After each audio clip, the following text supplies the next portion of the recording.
Hi everybody, today we're going to be talking about aggregate demand, what it means, what it is, its equation and its components, as well as looking at factors that affect all of its components. And also at the end, I wanted to talk about why the AD curve slopes downwards, because there are three main reasons. So without further ado, aggregate demand is the total planned expenditure on goods and services in an economy in a 1 year period.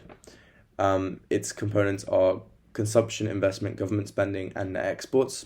And these all hold different weights in each different economy. In the UK, consumption is responsible for about 60 to 72% of aggregate demand, whereas investment is responsible for about 10 to 15%, government spending 25%, and the exports about 5%. So this is the equation, as you can see, and in the next take, I will be talking about factors affecting consumption and investment. Okay, so consumption, what is it? Well, it is spending on goods and services by households and consumers.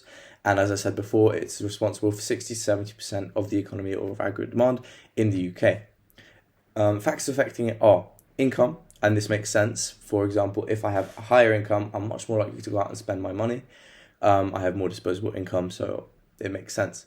However, this comes with the parry that if I am a lot richer, if I have a much higher income, then I have a lower marginal propensity to consume, and I'm going to be slightly more careful with my money, wanting to put it in a place where I can save it or make it grow even further, like FTSE 500 or whatever.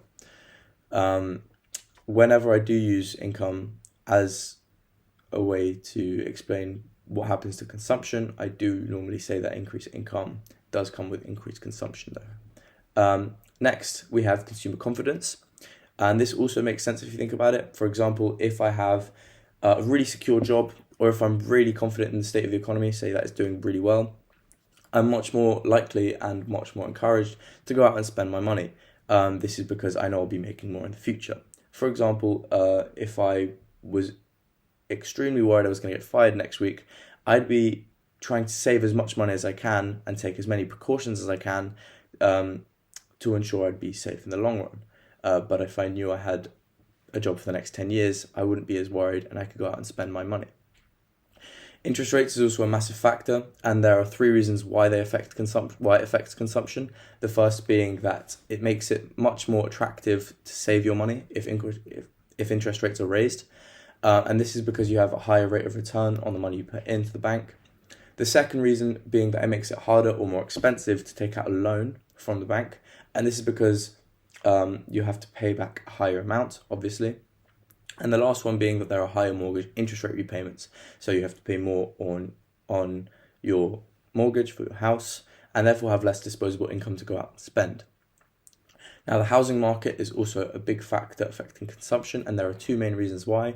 The direct reason being that if housing prices go up, then banks are much more likely to let you take out a higher loan against your house, which then can finance consumption. And the second and slightly less obvious reason is that a higher price for housing in the housing market will give owners of houses a much higher positive wealth effect, meaning they feel richer. And this is because their house is worth more. If they were to sell it, they'd get a higher amount for it, for example. And since they feel richer, they are more likely to go out and spend their money. They're slightly more cocky. They're much more likely to go out and spend their money, and so we'd expect consumption to increase. Finally, we have taxation. Obviously, if government raises taxation rates on income, for example, then we have less disposable income to go out and spend, and saving. So this was touched upon before, but if you save your money, then you have less money to go out and spend. Okay, now on to investment. Also, ignore the change of clothes. I took the first two takes yesterday. Anyway. Investment is the spending on capital goods by firms to generate capital stock, which helps them to create assets and generate income and make profits. As I said in the first take, investment is responsible for 10 to 15% of the UK economy.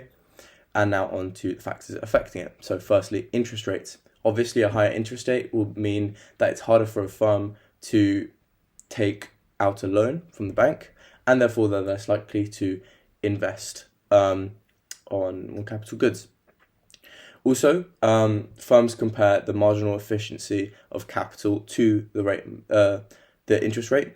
Therefore, if the interest rate increases, the marginal efficiency of capital will depreciate relative to it, and so investors will be less likely to go out and invest.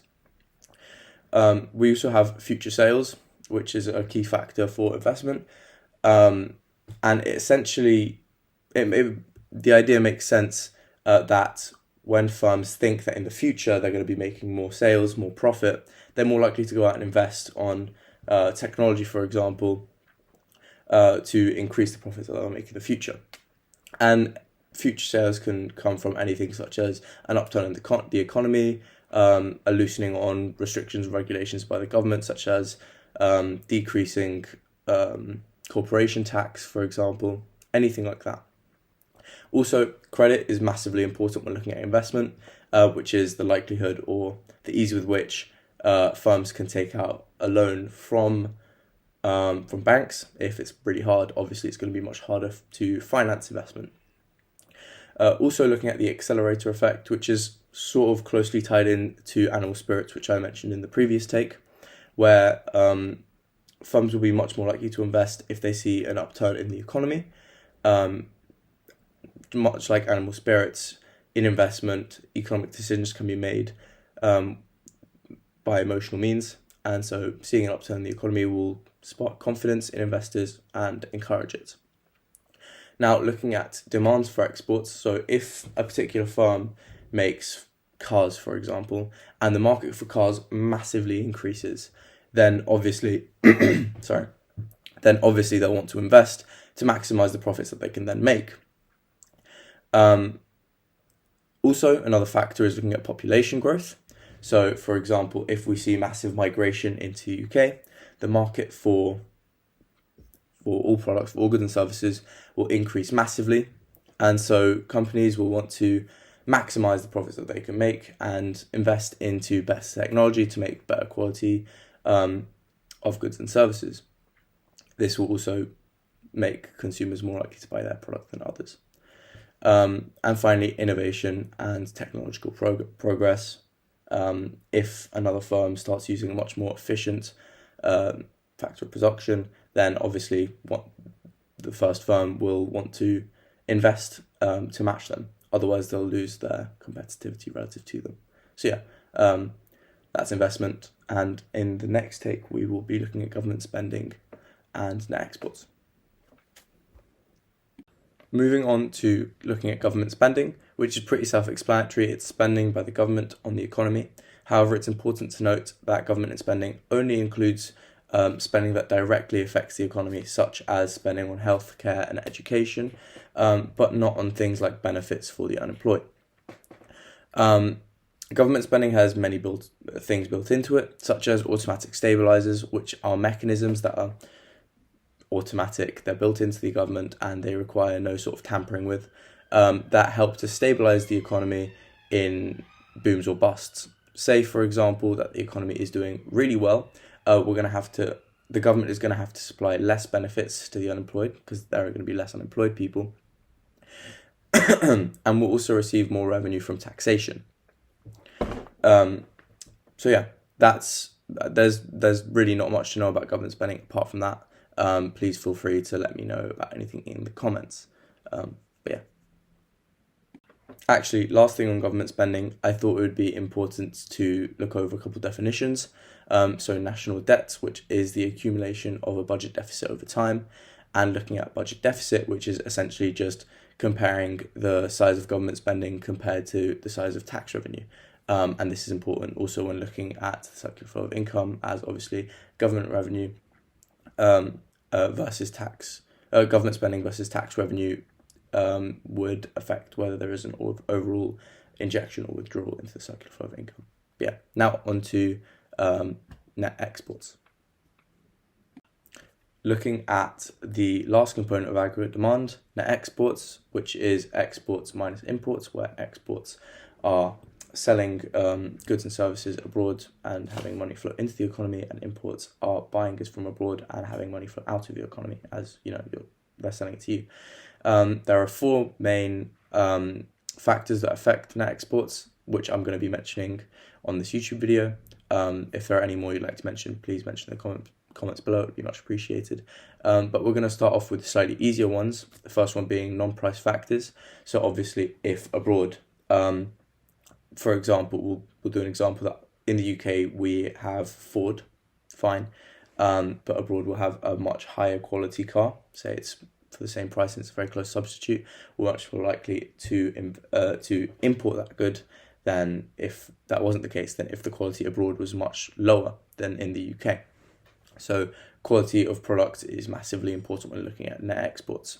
Also looking at change in domestic income. So obviously if my income increases massively, I'm much more likely to go out and buy goods and services, some of which will be abroad. And so demand for imports will increase and X minus M will then decrease.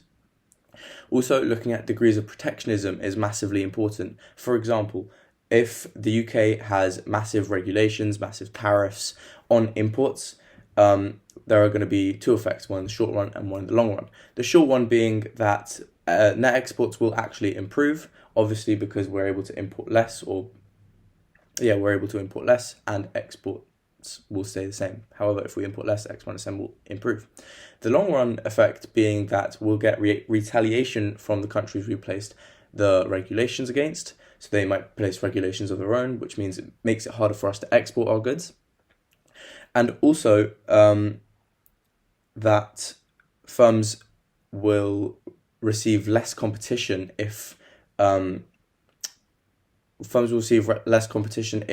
protectionism is imposed, as we see less imports coming in, and so firms can become much more inefficient, meaning that less exports are being able to be provided. Therefore, in the long run, we will actually see a decrease in net exports. The final factor is sort of two factors put together, being the exchange rate, so how the exchange rate affects net exports, and also how the interest rate will affect the exchange rate, which will then affect net exports. So I will do it in that order. So for example, if the interest rate in the UK increases, then we'll be much more incentivized to save. However, people abroad will also be much more inclined to save in our banks, in domestic banks.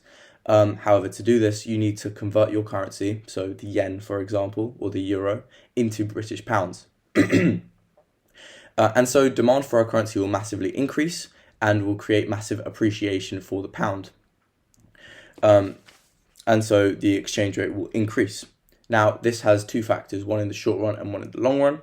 If the exchange rate increases, we are more likely to go out and buy imports, as they are cheaper, more like relatively cheaper, and less likely to sell exports as they are relatively more expensive. So we would expect our net exports to decrease.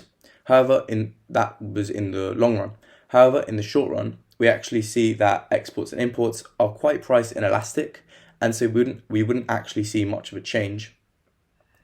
And also, if our currency does appreciate, before we do actually sell off those exports, we would see their value increasing while they're still in our hands.